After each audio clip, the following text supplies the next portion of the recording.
नमस्कार। चलिए आज पौराणिक कथाओं की एक ऐसी अद्भुत कहानी की गहराइयों में उतरते हैं। एक ऐसी कहानी जो सच में सोचने पर मजबूर कर देती है।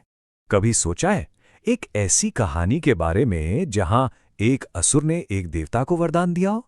सुनने में ही कितना अजीब लगता है ना। बिल्कुल उल्टा।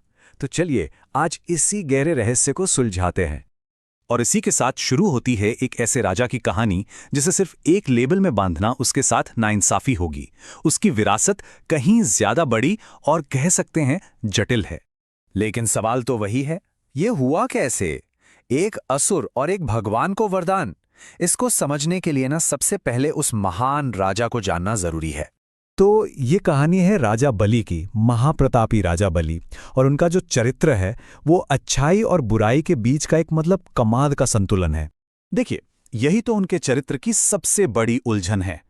लेबल था असुर का जन्म से, लेकिन उनके काम, उनके गुण वो बिल्कुल देवताओं जैसे महान थे। और ये सिर्फ कहने की बातें नहीं थी। हाँ, उनकी दया, उनकी सच्चाई, उनकी दानवीरता, इसके किस्से दूर दूर तक मशहूर थे। ऐसा कहते हैं कि उनके दरबार से कोई भी कभी भी खाली हाथ नहीं लौटा। लेकिन यहां आता है कहानी में एक ट्विस्ट। राजा बलि की ये जबरदस्त अच्छाई और उनकी बढ़ती हुई लोकप्रियता, यही देवताओं के लिए चिंता का सबब बन गई। सोचिए, उनकी शक्ति और उनका नाम इतना बढ़ गया कि देवताओं को लगा कि ये तो स्वर्ग पर भी कब्जा कर लेंगे। उन्हें लगा कि ये तो पूरे दिव्य विधान के लिए एक खतरा है और इसीलिए उन्हें इस मामले में दखल देना पड़ा। और ये जो दखल था ये बड़े ही अनोखे अंदाज में हुआ। खुद भगवान विष्णु ने एक छोटे से ब्राह्मण बालक वामन का रूप ले लिया। उस वक्त राजा बलि एक बहुत बड़े यज्ञ में बैठे थे। तभी वामन वहां पहुंचे और उनसे दान में क्या मांगा? सिर्फ 3 कदम जमीन।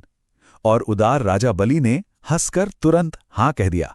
लेकिन बलि के जो गुरु थे शुक्राचार्य, वो समझ गए। उन्होंने इस दिव्य लीला को पहचान लिया और बलि को चेताया कि अपना वचन वापस ले लो। और यही तो राजा बलि के चरित्र की महानता है। ये जानते हुए भी कि उनके साथ धोखा हो रहा है, वो अपने वचन से, अपने धर्म से पीछे नहीं हटे, बिल्कुल अडिग रहे। और जैसे ही वचन मिला, वामन ने अपना विराट रूप दिखाया। एक छोटा सा बालक इतना विशाल हो गया कि बस पहले ही कदम में उन्होंने पूरी धरती नाप ली। और फिर दूसरे कदम में पूरा आकाश। ब्रह्मांड में अब कोई जगह बची ही नहीं थी। तो अब आ गई थी असली परीक्षा की घड़ी। वचन तो पूरा करना था, लेकिन वामन अपना तीसरा कदम रखे कहां? जगह ही नहीं बची थी। और इसके बाद राजा बलि ने जो किया, उसी ने उन्हें इतिहास में हमेशा के लिए अमर कर दिया।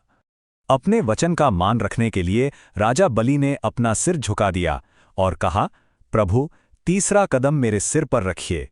ये था उनका संपूर्ण आत्मसमर्पण।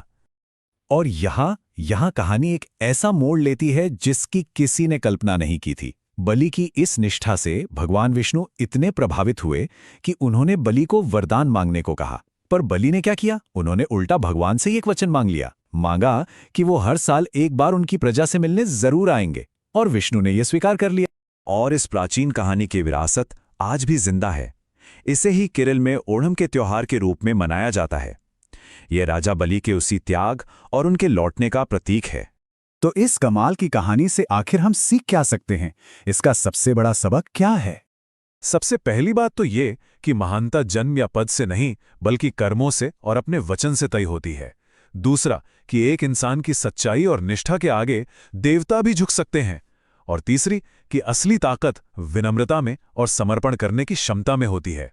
सोचिए, राजा बलि एक असुर थे, लेकिन उनका दिल देवताओं से भी बड़ा था। इतना बड़ा कि स्वयं विष्णु ने उनका वरदान माना। तो ये कहानी हमें इसी सवाल के साथ छोड़ जाती है कि एक इंसान की असली पहचान क्या है?